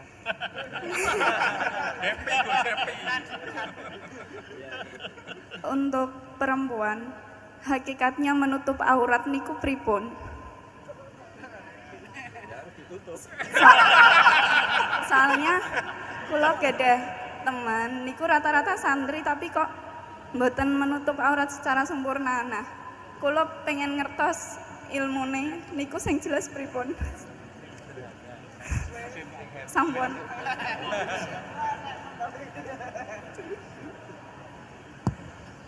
Ini sudah normal ya, pakai ini aja. Ini jawab yang Mbak dulu yang gampang gitu.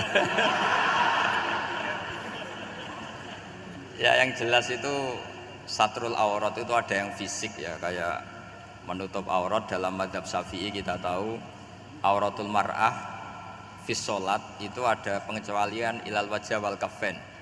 Tapi kalau kharijah sholat adalah jami'u badaniha dalam mazhab Syafi'i. Tapi dalam sebagian ulama mengatakan ilal wajah wal kafen tetap termasuk istisna di luar sholat. Itu dari segi fisik ya atau zahir. Tapi sebetulnya juga harus dilakukan satrul aurat secara maknawi, menutup sesuatu yang buruk. Artinya kan gini ya, aurat itu kan sesuatu yang buruk kalau kelihatan ya. Sehingga misalnya kasus di beberapa negara mungkin fisiknya sudah benar ditutupin tapi mungkin tetap maksiat. Tapi ada yang gugat, yang penting nggak maksiat meskipun buka aurat, ya keliru, buka aurat sendiri sudah maksiat, itu malah aneh lagi ya. Tapi yang jelas filosofi hijab atau satrul aurat itu usahakan yang zahir maupun yang apa? Batin. Karena Indonesia itu memang agak unik. Saya sering ketemu peneliti dari beberapa negara, meneliti Indonesia itu paling pusing. Kadang ada orang yang auratnya biasa datang ke masjid, itu kan bingungkan malaikat, mau ditulis dosa itu ke masjid, mau ditulis toat itu buka aurat. Nggak tahu hitung-hitungannya gimana nanti. Tapi memang ya sudah seperti itu. Yang jelas standar aurat ya kita tutupin sesuai standar mazhab Syafi'i maupun mengikuti yang tidak apa Syafi'i. Tapi filosofinya juga harus kita ikutin. Jadi dua-duanya harus kita ikutin sebagai perintah, bukan sebagai syarat. Itu beda loh, perintah sama syarat itu. Sebagai perintah, bukan sebagai syarat. Kalau sebagai syarat itu begini, syaratnya orang Islam tuh harus nutupi aurat begini-begini. Nanti kalau yang enggak gitu dianggap tidak Islam, itu menjadi ekstrim. Tapi kalau sifatnya perintah, ya perintah saja. Yang enggak melakukan paling banter dianggap fasikoh atau tidak solihah, tapi tidak sampai menjadi keluar dari Islam. Ya jadi gitu ya. Jadi karena apa ya? Ya sudah seperti itu. Obsesi kita tentu ingin kesolehan. Ingin kesolehan sebagai perintah, saya ulang lagi. Jangan biasakan kalau ada aturan itu sebagai syarat. Misalnya gini, kowe nak ora alim ra anakku, itu bahaya. Mosok ora alim terus ora anakku, karena rata-rata orang itu udah alim gitu. Nanti terputus dari bapaknya semua. Tapi hanya sifatnya perintah. Perintahnya seorang bapak ke kita supaya alim. Makanya ulama mengatakan perintahnya Allah. Perintah itu lebih rileks daripada disebut syarat. Karena syarat sekali nggak memenuhi menjadi ndak. Makanya Said Muhammad kalau ngarang kitab sering wajibat itu lebih ringan ketimbang apa? Syarat. Jadi beda kalau dalam filosofi ilmu itu. Jadi gampang perintah. Tentu yang nggak melakukan perintah itu ya kurang baik, tapi tidak sampai keluar dari apa? Islam. Karena perilaku kesolehan itu perintah bukan syarat. Sehingga Nabi nanti ngendikan beberapa yang masyhur itu kan syafaati li ahlil kabair min ummati. Meskipun umatnya yang enggak benar ya tetap diaku sebagai umat. Jadi beda perintahnya Nabi sih semuanya kalau bisa soleh. Harus bisa soleh. Tapi tetap ini sifatnya perintah bukan syarat. Enggak bisa kamu mengatakan syaratnya orang Islam itu dalam beraurat begini, syaratnya soleh enggak pernah maksiat. Memangnya Nabi enggak pernah maksiat. Ya saya kira demikian ya, cukup ya. Lah kalau ini resikonya dia seneng saya, makanya bagus dia tidak seneng saya, jadi enggak. Jadi ini kalau seneng saya malah ngatur-ngatur gini. Ya. Terus soal ngaji di sini tiap bulan itu jelas tidak satu rutin karena kalau sampean sopan di mana-mana ngaji itu datang ke kiainya.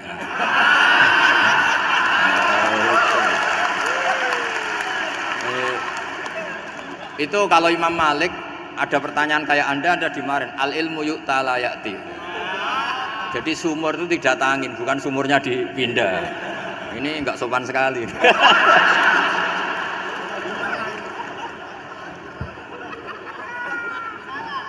Terus menyangkut orang tua, kenapa saya alim? Itu juga enggak boleh dijawab. Rata-rata orang itu udah alim, masa orang tua seluruh Indonesia salah? Itu ada hikmahnya sendiri. Saya kali-kali ngaji, bodoh itu barokahnya banyak. Coba barokahnya orang bodoh, akhirnya nempat di pedalaman Kalimantan, Sulawesi, akhirnya bikin masjid di situ bikin. Kalau dia alim mungkin jadi ketua MUI di Jakarta, nggak akan punya desa binaan. Jadi Allah mendesain ini sudah sempurna, sudah tidak usah protes, sudah begitu aja. Coba ada orang alim alamah, kira-kira itu kan nggak akan di pedalaman Kalimantan, Sulawesi. Barokahnya santri rodok bodoh itu akhirnya kerja di dalam hutan, kerja di kampung-kampung. Akhirnya agama ada di mana? Kalau pinter semua di Unisula semua jadi rektor nanti. Jadi Allah mendesain ini sudah baik, tidak usah dipaksakan sesuai versi kamu, nggak usah. Jadi ya sudah, memang seperti itu. Jadi dulu zaman sahabat itu saya cerita sedikit. Nabi itu kalau muji Madinah itu sundel langit, kalau muji Mekah ya sundel langit. Tapi Sayyidina Ali keluar ke Kufah. Sayyidina Ali itu akhirnya pindah ke Kufah, ke Najaf. Karena pikirannya Sayyidina Ali, Mekah Madinah hanya baik secara bukah, secara tanah. Tapi di antara kebaikan Nabi adalah nasrul Islam. Akhirnya Sayyidina Ali milih ke Kufah. Andai kan sahabat tidak milih keluar dari Mekah Madinah sebagiannya, pasti Islam tidak menyebar. Karena semuanya tersentralisasi di Mekah dan Madinah. Tapi ada saja sahabat yang tetap nyaman di Mekah Madinah karena sholat di sana sebagaimana 1000 sholat. Ya sudah seperti itu, dilihat gampang saja. Akhirnya yang di Mekah Madinah ya tidak ngeritik yang keluar juga gak ngeritik yang di Mekah Madinah. Jadi yang alim tidak ngeritik yang bodoh apalagi jangan ngeritik yang alim. Yang jelas orang bodoh ngatur orang alim itu dosa itu yang. Keyakinane jenengan niku wajah niku aurat mboten, wajah wong wedok. Ayo sing elek kan, ayo aurat ta ora? Nggih kan. Jadi lucu, makanya saya itu pernah survei semua kiai-kiai alim niku nate kula tangkleti, nggih sing alim. Indonesia iku ulama iku prakteke iku intikal madzhab, tapi tetep muni Syafi'iyah. Nah cara madzhab Syafi'i wajahe wong wedok iku aurat kharijah salat. Jadi wong wedok nak sholat, iku wajahnya gak aurat, tapi di luar sholat aurat. Sehingga seharusnya semua kiai Indonesia ya cadaran, mergo mazhab napa? Syafi'i. Tapi prakteknya semua ulama Indonesia itu mazhabnya Hanafi. Jadi bojone, putri-putrine, santrine udah biasa jilbaban biasa wajahnya ketok. Dan niku nganggo mazhab Hanafi yang diikuti oleh ahwalnya ulama seluruh dunia, termasuk Imam Suyuti, nafsiri ilama dhuhara minha wa huwa al-wajhu wal kafan, apa wa huwa al-wajhu wal kafan. Fa yajuzu nadharuhu li ajnabiyyin illam yakhaf fitnatan fi ahadi wajhin. Sehingga untuk wajah dan kafain ini siapapun boleh melihat asal tidak takut nopo fitnah. Kata Rasulullah, saya dikasih hadiah yang para nabi sebelum saya enggak dikasih hadiah itu. Apa itu 5 hal itu? Di antaranya apa? Kata Rasulullah, wa utitu khawatima suratil Baqarah. Saya dikasih terakhir-terakhirnya surat Baqarah. Di surat Baqarah itu umatnya Nabi dapat bonus dan ini luar biasa, yaitu ayat Rabbana la tu'akhidna in nasina wa akhtana. Ya Allah, jangan hisab kami, jangan beri sanksi kami, jangan azab kami kalau suatu saat kita lupa atau salah. SP nak kue urung salah, padahal mesti salah. Rai-rai ini gak mesti salah. Wes gawe perjanjian mbek pangeran Gusti, ndamel perjanjian dong apa? Setiap saat salah langsung sepuro. Mun mboten usah istighfar malih pun niku. Terus deal sebagai deal ini. Lah itu ngendikane Kanjeng Nabi senyum-senyum senenge ra karuan.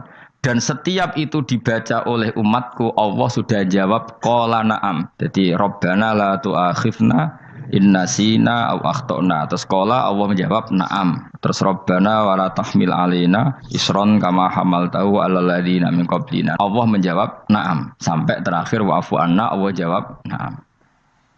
Bismillahirrahmanirrahim. Innahum sa'tamne wong akeh haula itu kesewete mengkono-mengkono wong kabeh bikori natima klan korene perkara badau kang sause iki. Kanu ana sapa wong akeh idaqila nalikane den ucapno lagu mare wong akeh. Maksudnya diajarkan disyariatkan apa syariat la ilaha illallah. La ilaha ora ana pangeran kang hak wujud, kang ora ana pangeran kang hak wujud.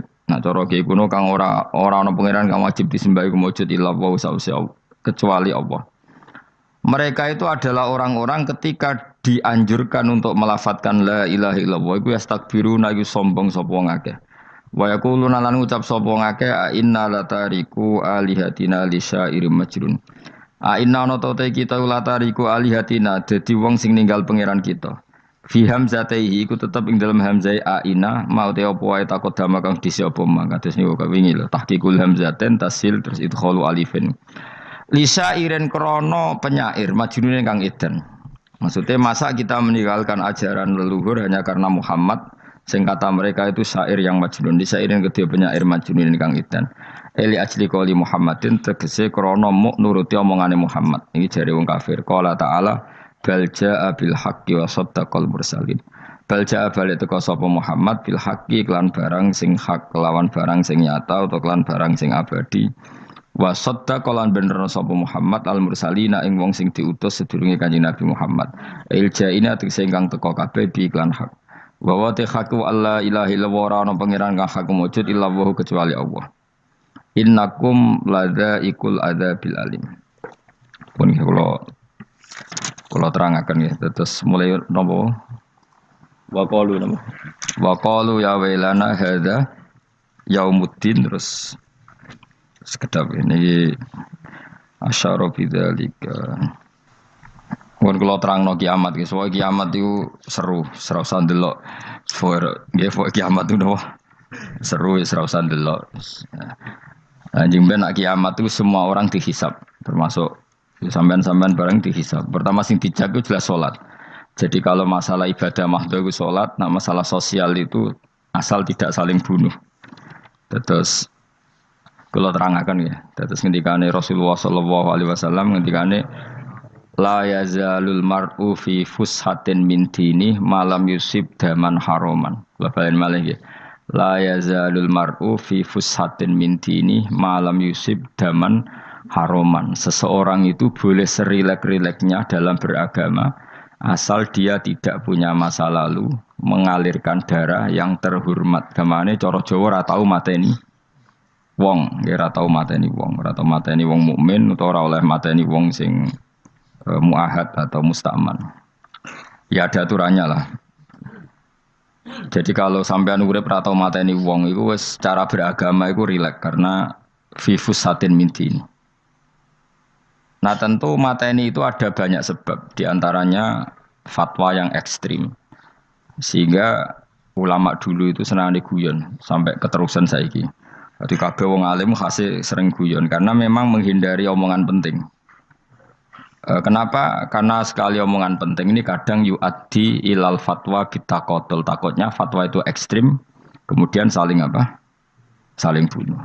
Sehingga masyhur itu ada pepatah bahwa statement ulama atau qalamul ulama, penanya ulama itu ahaddu minas sayf, lebih tajam ketimbang apa?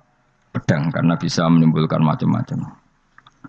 Sehingga dulu banyak ulama kalau bab jinayat itu sudah tidak mau baca bab jinayat. Jinayat itu karena ya takutnya fatwanya itu ekstrim. Ada beda zaman Nabi. Zaman Nabi itu kan enak ya. Sing Kanjeng Nabi mesti bener ya. Musuhnya Abu Jahal CS mesti salah ya. Tukaran saiki wis gak seru. Tukaran mbek kowe repot. Masih aku musuh sampean ini soalnya bener sampean. Wong ora tau urip ora tau seneng mbok musuhi ku piye ngono dadi. Kan gak penak. Jajal misalnya kiai itu kan mbek santri, wong mesti kan normalnya bela kiai ini, mergo luwih alim luwih bener. Tapi kan cara pandang lha iya sing bener kok mau ngalah kan. Iso wae sing disalahno pangeran iku sing saiki wong tuwa tukaran mbek anak, kira-kira wong nyalahno sapa? Nyalahno wong tuane apa anake? Cara kowe dadi hakim. Wong tua kok wani anak, kualat tuh mujur ya lucu. Ini kan anak kok wani wong. Tapi wong tua kok wani anak, wong tua model opo. Terus anak wani wong tua ya anak model opo. Ya model milenial model. Tapi potensinya itu sama-sama salah. Sehingga ulama itu mulai dulu itu menghindari ngendikan penting itu menghindari. Karena ya tadi takut fatwa itu. Saya ulang lagi ya, jadi seseorang itu selonggar-longgarnya dalam beragama asal tidak pernah membunuh. Tidak membunuh darah yang seharusnya tidak terbunuh. Terus kalau masalah ibadah itu Allah ngambilnya sholat. Awwalu ma yuhasabu bil mar'u napa? As-sholat. Pertama yang dihisab itu sholat. Jika sholatnya lolos, maka hisab yang lainnya napa? Ringan. Ya pun ngoten. Terus ada hisab-hisab yang di kula waca mungkin sampean iso ngantisipasi hisab. Nah, jadi la tazulu qadama Adam atau qadama ibni Adam yaumal qiyamah hatta yus'ala an arba'in. Pertama ditanyakan dari sifat mudanya, dihabiskan untuk apa, umurnya untuk apa, hartanya dari mana, setelah mendapat untuk apa. Terus wa an ilmihi madza amila bihi, terakhir setelah mendapat ilmu itu apa yang dia perbuat. Mulane ada orang tua ilmu dia tidak ditakoki wae pangeran ora ate apa takoki. Ilmu iso nglakoni, mboten gadah ilmu ya Gusti. Terus serepet sampeyan. Dunya mboten gadah dunya. Lha apa ning dunya nggih ngentosi mati sing aman niku. Aman apa? Sebab itu orang fakir itu masuk surga lebih cepat timbang orang kaya kacek pinten 500 tahun ketakoki. Dia apa mboten gadah napa-napa. Iso ngaji mboten. Jadi gak perlu pertanggungjawaban mereka napa sekacau kan. Nah, sementing kalau terangno ngeten ya. Iki penting rungokno. Mahsyar iku maknane iku nggon giringan. Terus kiai kuno maknane bayangno nggon mahsyar iku maknane tempat dihalonya semua manusia. Terus mauqif itu tempat diberhentikan, napa? Tempat diberhentikan. Terus di situ Anda innahum mas'ulun, mereka semuanya ditanya, dihisab. Semuanya dihisab. Terus ngendikane Kanjeng Nabi, hasibu anfusakum qabla an tuhasabu. Menghisablah diri kamu sekarang sebelum kalian semua dihisab. Sehingga potensi kita ini umat Islam utamanya sing tahu ngaji-ngaji ini, sampean semua dihisab ini kemungkinannya kecil. Karena ketika kowe ning donya sampean sedanteni kan biasa wis donga Rabbana zulamna sana. Jadi ya Allah, saya ini benar-benar mendolimi diri kita sendiri. Karena tujuannya hisab itu taubah. Taubah itu mempermalukan mereka di depan umum. Saya ulang lagi ya. Jadi semua hisab itu taubihan, mempermalukan mereka di depan umum bahwa mereka orang yang buruk. Sementara kamu di dunia sudah sering ngaku orang buruk. Selain ya wis rawang akeh. Maksud ini kan cerita. Jadi kayak ngakuin apa Rabbana zalamna anfusana, sehingga ngendikane Kanjeng Nabi sebuti hasibu anfusakum qabla an tuhasabu. Menghisablah diri kamu sendiri sebelum nanti kamu benar-benar dihisab. Sehingga umatnya Rasulullah itu kemungkinan kena hisab itu kecil sekali karena tadi sudah terbiasa menghisab dirinya sendiri. Apalagi kita, kata Rasulullah, saya dikasih hadiah yang para nabi sebelum saya enggak dikasih hadiah itu. Apa itu? 5 hal itu. Di antaranya apa? Kata Rasulullah, wa utitu khawatima suratil Baqarah. Saya dikasih terakhir-terakhirnya surat Baqarah. Di surat Baqarah itu umatnya Nabi dapat bonus dan ini luar biasa, yaitu ayat Rabbana la tu'akhidna in nasina wa akhtana. Ya Allah, jangan hisab kami, jangan beri sanksi kami, jangan azab kami kalau suatu saat kita lupa atau salah. SP nak kue urung salah, padahal mesti salah. Rai-rai ini gak mesti salah. Wes gaya perjanjian mbek pangeran Gusti. Dalam perjanjian dong, apa? Setiap saat saya salah langsung sepuro. Mohon buatan usah istighfar malih, mohon niku. Terus deal, soalnya deal ini. Lah itu ngendikan Kanjeng Nabi senyum-senyum senengnya ra karuan. Dan setiap itu dibaca oleh umatku, Allah sudah jawab qala na'am. Jadi Rabbana la tu'akhifna in nasina aw akhtana. Terus qala Allah menjawab na'am. Terus Rabbana wa la tahmil alaina isron kama hamaltahu 'alal ladzina min qablina. Nabi Muhammad jawab, Allah menjawab na'am. Sampai terakhir wa'fu anna, Allah jawab na'am. Kemudian para kiai itu punya kiat supaya umatnya itu hafal itu. Terus jadi bahan tahlil itu masalah ya. Faminhum ya faminhum. Sing tahlil ya ora paham, sing kritik ya ora paham. Alhamdulillah itu mesti padha-padha ra kena hisab. Mergo padha-padha ora napa? Paham. Jadi ora ono barokah kaya goblok wis barokah tenan. Mergo sing lakoni ya ora paham, sing kritik ora paham. Jadi kalimat yang di akhir surat Baqarah itu adalah termasuk hadiahnya Rasulullah yang tidak diberikan pada Nabi sebelumnya. Ini apa jenis? U'titu khawatima suratil Baqarah. Saya dikasih akhir surat Baqarah. Gini ku setiap doanya umat Nabi Allah jawab napa? Na'am. Jadi ya Allah la tu'akhidna, jangan kasih sanksi kita innasina au akhtona. Allah jawab na'am. Itu satu. Terus kedua, umatnya Nabi itu kalau dosa itu tidak perlu prosedurnya harus istighfar. Banyak amalan yang menjadikan diampuni. Misalnya kafaratul majlis itu lafadznya agak istighfar. Subhanakallahumma bihamdik misalnya. Dan banyak imatatul adza anit thoriq. Misalnya Nabi pernah cerita ada seseorang yang nakal, kemudian gara-gara menyingkirkan duri di jalan yang ganggu orang lewat, kemudian Allah memaafkan. Ada yang dimaafkan karena ngombeni anjing, macam-macam. Kemudian ngombeni santri, macam-macam. Sehingga potensi kita dimaafkan itu tinggi sekali karena ada sekian amal yang itu menjadi sebab ridhanya Allah Taala. Malah kalau dalam dunia wali itu ada seorang wali mau ngarang kitab, kemudian tintanya itu diminum lalat, dia membiarkan tinta itu sampai lalatnya sampai kenyang, kemudian gara-gara itu dimaafkan oleh Allah Subhanahu Wa Taala. Banyak sekali. Sehingga potensi kita dimaafkan tinggi. Terus turus, dadi orang rasani wong enggak macam-macam lah. Iku ya insyaallah di sepuro pangeran. Dadi ana wali, dadi wali mergo kakean apa? Turu. Ditakoki, "Kenapa kowe kok turu wong wali? Mboten siap roh donya, Gusti." "Kenapa? Donya wis rusak tok, patok mboten roh Gusti." Lah iku ya mari swarga napa? Ya swargane wong turu ya kira-kira tok. Tapi jadi umat Nabi itu luar biasa.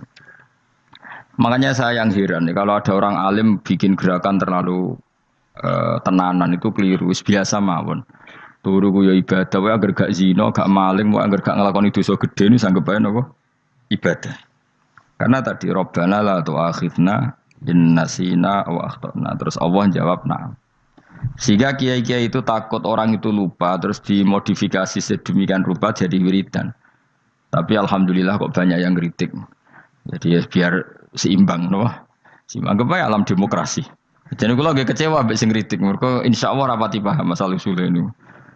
Karena satu-satunya cara supaya orang paham itu pancen yo dijak latihan bareng-bareng. Gak ngono malah ra paham blas.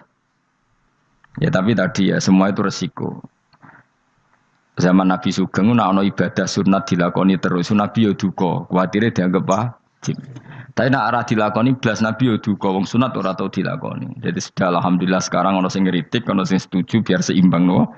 Wong padha ra pahame wae napa? Padha paham. Padahal makna ayat itu luar biasa. Rabbana la tu'akhidna in nasina wa akhtana. Terus kedua, Rabbana wala tahmil alaina isran kama hamaltahu 'alal ladzina min qablina. Ya Allah, jangan beri beban kami sebagaimana Engkau memberi beban kepada orang sebelum kami. Dulu itu kalau ada orang yang salah, itu harus dibunuh oleh orang yang tidak salah. Liyaqtulal bari'u minkum al-mujrima. Supaya yang tidak salah membunuh yang salah. Sehingga ketika umatnya Nabi Musa menyembah anak sapi, ijel Apa kata Allah? Fatubu ila bari'ikum faqtulu anfusakum. Kamu syaratnya tobat harus saling membunuh, yaitu orang yang terbebas dari dosa itu membunuh yang tidak dosa. Masyhur itu. Terus Allah mengirimkan mendung yang pekat terus gelap. Ketika gelap itu yang al-bari yang enggak dosa mengeksekusi yang dosa. Sekarang kan enggak, paling tangkap KPK. Berarti penjara mulai juga sisa korupsi jaga. Jadi penak lah pokoknya zaman akhir itu penak. Pemenang saya KPK ini mulai disoal, jadi aman lah. Sebuah sing bener di aja nih ya sing bener ya pangeran. Misalnya rasa KPK lah nak takwa ya rasa korupsi. Kalau KPK dilemahkan nanti yang korupsi marah. Lah masih orang KPK lah nak di pangeran kan ya aman karena korupsi. Kowe aneh-aneh wae. Kowe wong mukmin kok bakas ngono. Kowe sementing iku nak kowe wedi pangeran kan ra usah polisi, ra usah KPK wis tetep ra usah dosa wong wedine mbek pangeran. Nah, kecuali ra usah pangeran ateis, lha iku masalah. Ya, tapi kan omongan ini gak populer, padahal bener.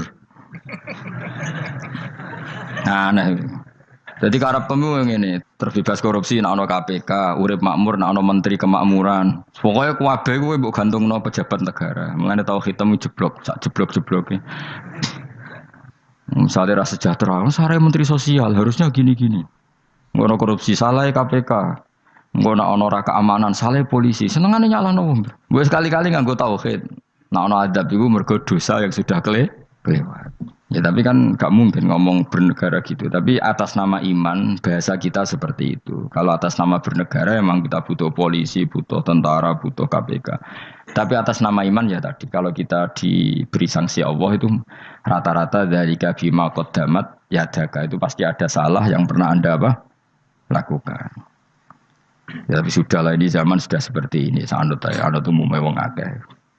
Kalau terang nomale masalah hisab ya. Hasibu anfusakum qabla an tuhasabu. Kamu menghisaplah diri kamu sebelum kamu dihisab. Misalnya saya sebagai ulama, tentu hisab terberat saya itu kitmanul ilmi, menyembunyikan apa? Ilmu. Karena ilmu kalau disembunyikan tuh bahaya sekali. Bayangkan di alam fisik. Misalnya ada orang berkebutuhan pada kemaksiatan, terus di situ ditulis bar, karaoke misalnya.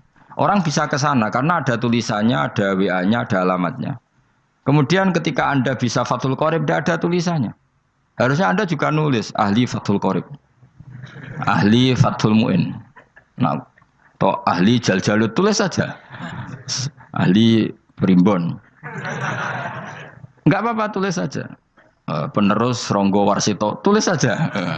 Zaman gendeng, nara melok gendeng, rakeduman, tulis saja. Tapi barokahnya tulisan itu kan orang bisa tahu. Makanya kenapa banyak orang sufi yang sudah menyembunyikan diri warnanya nakal-nakal. Karena dia disalahkan Allah, karena menyembunyikan ilmu.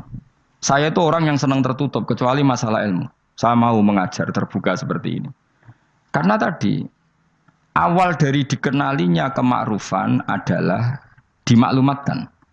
Awal dari dikenalinya keburukan juga karena dimaklumatkan. Betapa celakanya kalau kemungkaran dimaklumatkan sementara kebenaran tidak dimaklumatkan.